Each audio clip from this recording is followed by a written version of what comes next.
Never waste a good crisis. And when it comes to the economic crisis, don't waste it when it can have a very positive impact. You never want a serious crisis to go to waste.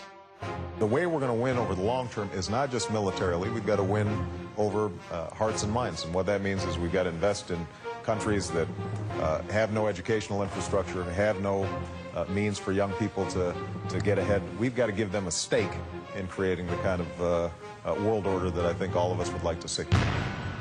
Stay tuned for politics and religion.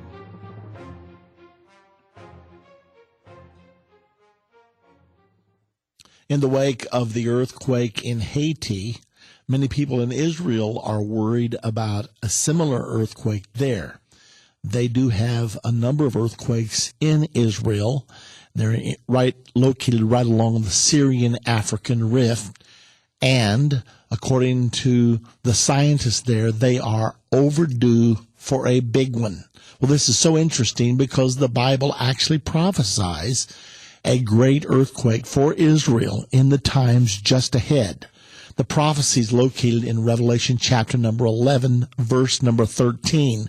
Now, this is the part of the chapter that deals with the time right at the second coming of Jesus Christ. Verse 13, and the same hour there was a great earthquake, and the 10th part of the city fell. And in the earthquake were slain of men 7,000, and the remnant were affrighted and gave glory to the God of heaven.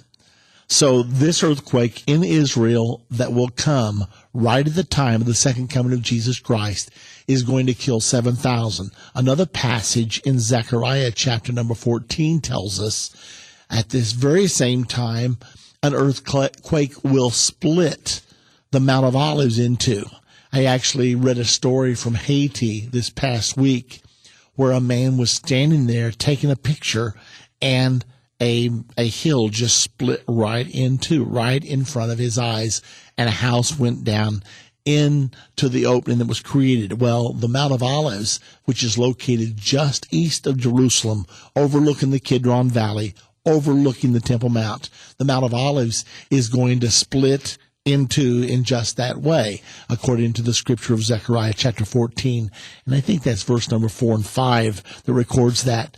This article appeared in the Jerusalem Post. It's entitled, Is Israel Prepared for the Worst?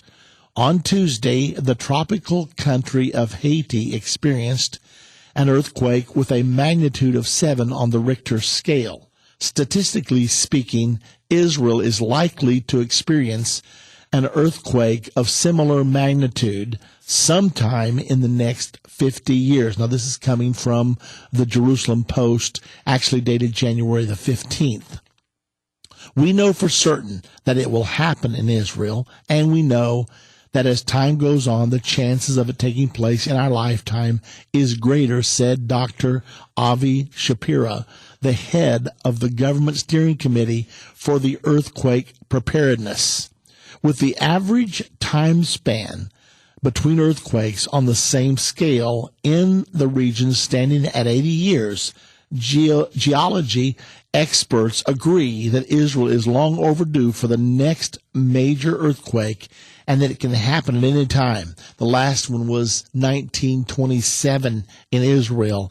The average time is 80 years. So like they're saying in the article, they are overdue. Well, it is going to happen. There will be a major earthquake in the nation of Israel. And the Bible tells us when that happens, 7,000 people in the city of Jerusalem will die. So it won't be the magnitude for Israel that this is for Haiti. By now we're well over 100,000 fatalities in the Haiti earthquake. But there's one other thing I want you to notice. There's another war coming that's going to wreak horrible devastation. As I was viewing some of the footage from Haiti and saw the incredible devastation, my mind went to a prophecy that lies just ahead of us now of a war that is coming that will kill 1/3 of mankind. That's 2 billion people. Now, this earthquake in Haiti has killed about 100,000 or maybe a little bit more than that. When we talk about 100,000 as opposed to 1/3 of mankind, that's 2 billion. So how does 100,000 relate to 2 billion? I figured it up. 20,000 times greater. Take a look at Haiti. Multiply it by 20,000 times. That's what is coming to this earth. Now, I would fail you if I didn't tell you the truth. We're talking about whole nations being obliterated. You think the scenes in Haiti are horrific? Well, yes, they are. But nothing like what is coming. And that's the reason you and I need to make sure that we are ready, because we don't know what will happen to us in this cataclysmic prophecy that's just ahead of us.